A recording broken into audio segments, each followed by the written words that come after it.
Hello students, आज के व्याख्यान में आप सभी का स्वागत है। मैं doctor Ajanta Gehlot, associate professor philosophy, MS college Bikaner. आज का हमारा टॉपिक है न्याय दर्शन में प्रत्यक्ष प्रमाण, epistemology of Nyaya philosophy and special reference to reception. Nyaya दर्शन के प्रवर्तक महर्षि गौतम के द्वारा रचित न्याय सूत्र में हम उनकी दार्शनिक विचारों की विवेचना देखते हैं, जो उन्होंने प्रमाण शास्त्र, संसार संबंधी विचार, आत्मा और मोक्ष तथा ईश्वर विचार के रूप में अभिव्यक्त की है। गौतम के प्रमाण संबंधी विचार पर ही न्याय दर्शन अपनी व्याख्या प्रस्तुत करता है। प्रमाण का अर्थ है वैलिड सोर्सेज ऑफ नॉलेज, अर्थात ज्ञान प्राप्ति के वैध साधन, ऐसे साधन जिनसे ज्ञान प्राप्त होता है। और यह ज्ञान क्या है? वस्तुओं की अभिव्यक्ति ही ज्ञान है। ज्ञान दो तरीके से व्याख्यात किया गया है, रियल नॉलेज जिसे प्रमा कहते हैं और अनरियल नॉलेज जिसे अप्रमा कहते हैं। अप्रमा जो भ्रम, संशय, स्मृति आदि के द्वारा प्राप्त होता है, जबकि प्रमा या वास्तविक ज्ञान, सत्य ज्ञान, वह ज्ञान जिस ज्ञान का बाध नहीं हो सकता, खंडन नहीं हो सकता, जो निश्चयात्मक है, जो सर्टेन है, जो बिना किसी उसमें कोई संदेह नहीं है, कोई संशय नहीं है। एक बार वह ज्ञान प्राप्त होने के पश्चात पुनः उस ज्ञान को ठीक करने की आवश्यकता नहीं होती है। तो प्रमा जो है वही ज्ञान का वास्तविक स्वरूप है। किसी वस्तु के असंदिग्ध और यथार्थ ज्ञान को प्रमा कहते हैं।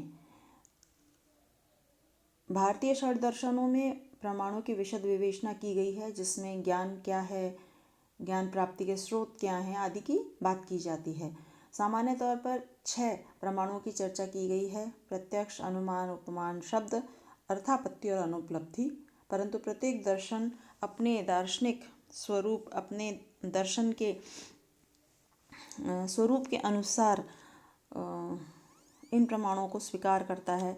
चार्वाक केवल प्रत्यक्ष को मानता है, सांख्य प्रत्यक्ष, अनुमान, शब्द को मानता है। इसी प्रकार से न्याय दर्शन 4 प्रमाणों की सत्ता को स्वीकार करता है, जिनसे प्रमा की प्राप्ति हो सकती है, यानी असंदिग्ध ज्ञान प्राप्त हो सकता है, सर्टेन नॉलेज प्राप्त हो सकती है, रियल नॉलेज प्राप्त हो सकती है।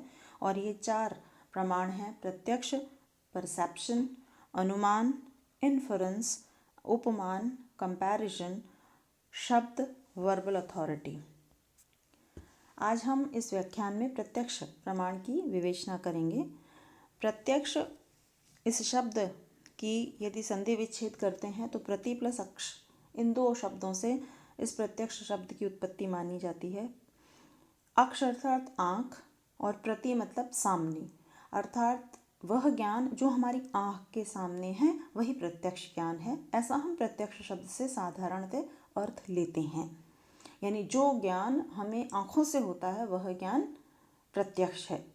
परंतु दरअसल यह प्रत्यक्ष का एक संकीर्ण अर्थ है, क्योंकि न्याय दर्शन या कोई भी अन्य दर्शन प्रत्यक्ष को केवल चार्वाक दर्शन को यदि छोड़ दें तो कोई भी और दर्शन आँख या के सामने जो ज्ञान है उसी को ही प्रत्यक्ष नहीं मानता है।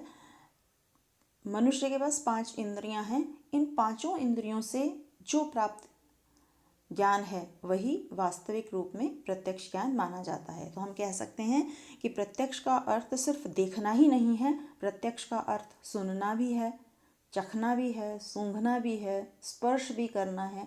तो मनुष्य की आँख, नाक, कान, जीभ, त्वचा आदि इन 5 इंद्रियों से जो ज्ञान प्राप्त होता है वही प्रत्यक्ष कहलाता है। या यूँ कहें कि हमारी सभी सेंस ऑर्गन्स के द्वारा प्राप्त होने वाला ज्ञान एक तरीके से प्रत्यक्ष ज्ञान होता है। यदि हम प्रत्यक्ष ज्ञान की विवेचना करें तो उसको जानने के लिए हमें 3 बातों को जानना अनिवार्य है। एक पहला इंद्रिय, सबसे महत्वपूर्ण जो हिस्सा है वह है इंद्रिय या ऑर्गन, क्योंकि हम बार बार इस बात पे एम्फेसाइज कर रहे हैं कि प्रत्यक्ष ज्ञान इंद्रियों से होता है, तो इंद्रियों के अभाव में प्रत्यक्ष ज्ञान नहीं हो सकता है। तो महत्वपूर्ण जो अवयव है प्रत्यक्ष का वह है इंद्रियां या ऑर्गन। ये इंद्रियां दो प्रकार की होती हैं। एक तो सेंस ऑर्गन्स होते हैं, सेंस ऑर्गन्स 5 होते हैं। आँख, जिससे हम देखने का या टेक्चुअल परसेप्शन, विजुअल परसेप्शन करते हैं। कान, जिसका कार्य सुनना है, उससे हमें ऑडिटरी परसेप्शन या श्रवण परसेप्शन प्रत्यक्ष होता है। नाक से सूंघ कर होने वाला प्रत्यक्ष घ्राणज प्रत्यक्ष अर्थात ऑल्फैक्टरी परसेप्शन कहलाता है। जीभ से चखने के बाद होने वाला जो प्रत्यक्ष होता है, खट्टा, कड़वा, मीठा, जो भी ये हमें अनुभव होता है, यह प्रत्यक्ष रासन यानी स्वाद प्रत्यक्ष है, जिसे हम टेस्ट परसेप्शन कहते हैं। और त्वचा से छूकर होने वाला प्रत्यक्ष त्वाचिक प्रत्यक्ष या टेक्चुअल परसेप्शन कहलाता है। न्याय शास्त्र में इन 5 इंद्रियों के अलावा एक और भी इंद्रिय स्वीकार की गई है। ये 5 इंद्रियां हैं जिन्हें हम बाह्य इंद्रियां कहते हैं, परंतु एक और इंद्रिय है जो बाह्य इंद्रियों की तरह तो कार्य नहीं करती है, पर शरीर के अंदर होने वाले जो अनुभव हैं उनकी अभिव्यक्ति की करती है, जैसे कि सुख, दुख, प्रेम, घृणा आदि जैसे जो भाव होते हैं वह इसी इंद्रिय के द्वारा ग्राह्य होते हैं और इसे हम मन इंद्रिय कहते हैं। ऑर्गन जो अवयव है उसमें एक हमने सेंस ऑर्गन पढ़ा, उसका ही दूसरा पार्ट है एक्शन ऑर्गन, या जिसे कर्मेंद्रियां कहते हैं। ये कर्मेंद्रियां शरीर के विभाग जिसमें कि कोई भी प्रकार की क्रिया करते हैं या क्रिया करने में जिससे सहायता मिलती हो, उसे कर्मेंद्रियां कहते हैं। आँख, नाक, हाथ, पैर, मुंह, पायु उपस्थ, ये सेंस ऑर्गन्स के अलावा एक्शन ऑर्गन्स कहलाते हैं, जिनसे हमें परसेप्शन प्राप्त होता है। आप हाथ का कार्य किसी वस्तु को पकड़ना है, पैर का कार्य गमन करना है या चलना है, मुंह का कार्य बोलना, खाना आदि है।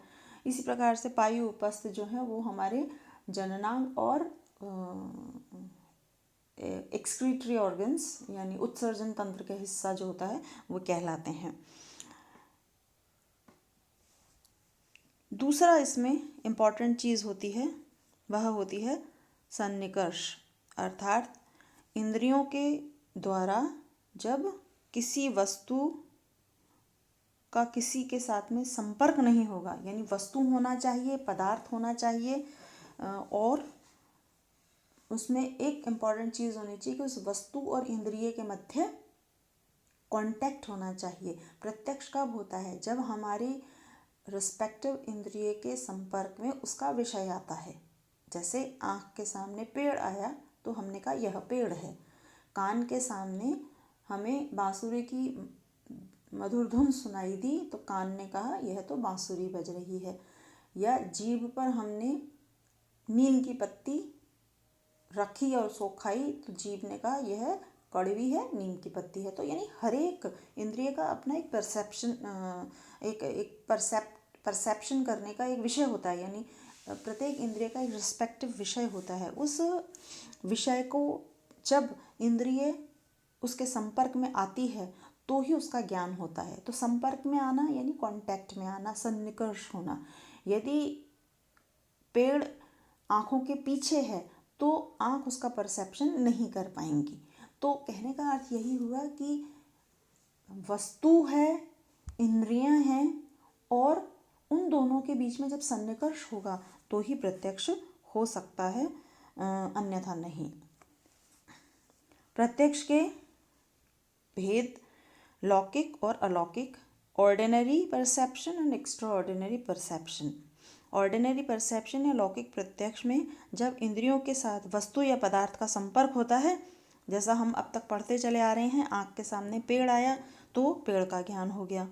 ये लौकिक प्रत्यक्ष हमने 2 तरीके का देखा। एक तो वह होता है जो बाह्य प्रत्यक्ष होता है जिसमें कि 5 इंद्रियों की सहायता से ज्ञान होता है, और एक आंतर या मानस प्रत्यक्ष होता है जिसे हम इंटरनल परसेप्शन कहते हैं। यह मन की सहायता से होता है। हमारे मनोभाव, प्रेम, घृणा आदि, इनको हम मन के माध्यम से ही अनुभव कर पाते हैं। एक और दूसरे दृष्टिकोण से प्रत्यक्ष का भेद किया गया है, निर्विकल्पक प्रत्यक्ष और सविकल्पक प्रत्यक्ष। निर्विकल्प प्रत्यक्ष होता है इनडिटर्मिनेट परसेप्शन। इसमें ये एक अविकसित बीज अवस्था होती है जिसके के अंदर कुछ है, यह ज्ञान तो होता है परंतु उस ज्ञान का स्वरूप स्पष्ट नहीं हो पाता है। जैसे हम घर के अंदर कुछ कार्य कर रहे हैं, दरवाज़ा बंद है, दरवाजे पे आहट होती है, कोई आवाज़ देता है, तो हम हमारी जो कर्णेंद्रियां हैं, हमारी जो कान हैं, वो एकदम इस बात को ग्रहण कर लेते हैं कि कोई दरवाजे पर है, क्योंकि आपने कोई आवाज़ सुनी। परंतु वो कौन है, वो ज्ञान उस क्षण स्पष्ट नहीं हो पाता है। जब सविकल्पक प्रत्यक्ष आता है, डिटर्मिनेट परसेप्शन आता है, तो इस अवस्था में किसी वस्तु या विषय का प्रत्यक्ष होता है और साथ ही साथ हमें वह वस्तु निश्चयात्मक रूप से ज्ञान रूप में प्राप्त भी हो जाती है। वह वस्तु क्या है, जैसे आपने उस आवाज़ को फिर ध्यानपूर्वक सुना या दूसरी बार फिर आवाज़ आई तो आपने कहा, अरे ये तो मेरी माँ की आवाज़ है जो बाहर गई हुई थी। तो सविकल्पक प्रत्यक्ष वह निश्चयात्मक वृत्ति है जिसमें कि ज्ञान क्या है वह स्पष्ट रूप में समझ में आ जाता है। तो इसलिए जब केवल कुछ है इसका बोध होता है तो वह निर्विकल्प प्रत्यक्ष है। और यह वस्तु पेड़ है, यह वस्तु लाल सेब है, यह वस्तु टेबल है, ऐसा जब निश्चयात्मक वृत्ति का ज्ञान होता है तो उसे हम सविकल्प प्रत्यक्ष कहते हैं। फिर अलौकिक प्रत्यक्ष, जब किसी पदार्थ या वस्तु के साथ इंद्रियों का असाधारण या अलौकिक संपर्क हो तो उसे अलौकिक प्रत्यक्ष कहते हैं। लौकिक प्रत्यक्ष में हमने जो वस्तु सामने देखी उसका हमें बोध हो गया, परंतु जब हम किसी गाय को, घोड़े को देखते हैं तो हम ये कहते हैं यह पशु है। पशु क्यों है? क्योंकि उसके जो सामान्य लक्षण होते हैं, पशुत्व होना जो उसका सामान्य लक्षण है, वह हमें हमारी बुद्धि के द्वारा या हमारी अन्य शक्तियों के द्वारा ज्ञात हो जाता है। उसमें जब हम गाय को देखते हैं तो हम प्रत्यक्ष तो गाय का कर रहे हैं या प्रत्यक्ष तो घोड़े का कर रहे हैं, परंतु हम उसके सामान्य लक्षण पशुत्व का ज्ञान हमें उसमें हो जाता है, तो यह अलौकिक प्रत्यक्ष कहलाता है। यह अलौकिक प्रत्यक्ष के अगर भेद देखें तो उसमें पहला है ज्ञान लक्षण, कॉम्प्लिकेटिव परसेप्शन। प्रत्येक इंद्रिय का अपना विशिष्ट कार्य या प्रत्यक्ष का क्षेत्र होता है। एक इंद्रिय दूसरे इंद्रिय के विषय का ज्ञान नहीं कर सकती है।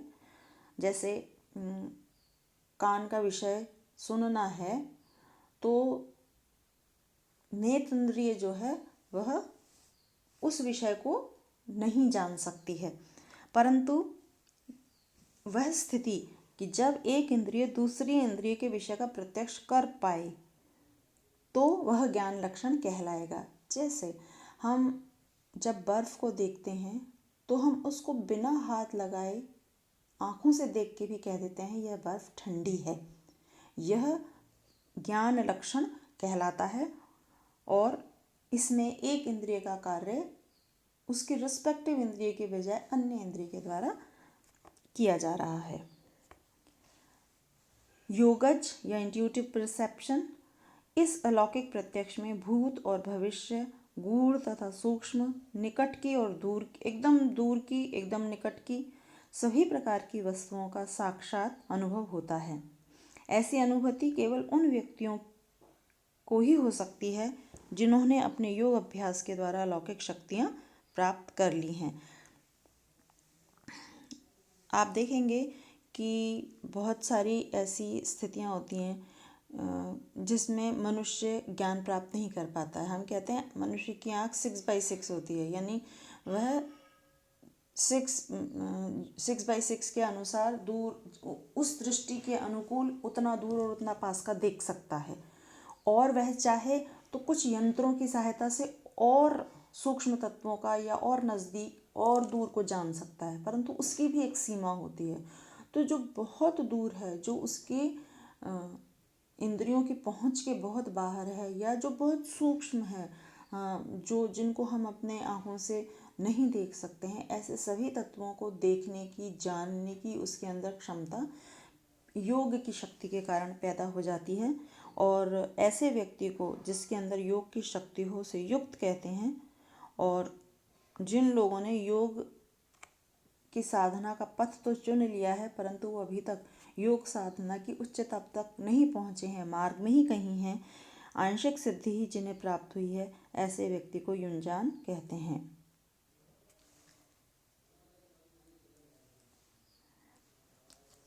तीसरा, प्रत्यभिज्ञा। इन दो अलौकिक प्रत्यक्षों के अतिरिक्त न्यायशास्त्र के कुछ विद्वान प्रत्यभिज्ञा को तीसरे अलौकिक प्रत्यक्ष के रूप में व्यक्त करते हैं। प्रत्यभिज्ञा का अर्थ है पहचानना, प्रतीकता, अभिज्ञान। इसका अर्थ है कि जिस विषय का पहले से साक्षात्कार हो चुका हो, उसे अगर फिर से प्रत्यक्ष हो तो उसे हम प्रत्यभिज्ञा कहेंगे। और ऐसा अक्सर होता ही है कि जिसमें प्रत्यभिज्ञा, जो इंद्रियां होती हैं उनका और पूर्व में हुए जो संस्कार हैं, इन दोनों का आपस में मेल हो जाता है। तो इस प्रकार से यह अलौकिक प्रत्यक्ष कहलाता है। न्यायशास्त्र में प्रत्यक्ष प्रमाण की ये जो व्याख्या है वह अपने आप में अत्यंत महत्वपूर्ण है और विस्तृत रूप में न्यायशास्त्र में अभिव्यक्त की गई है। धन्यवाद।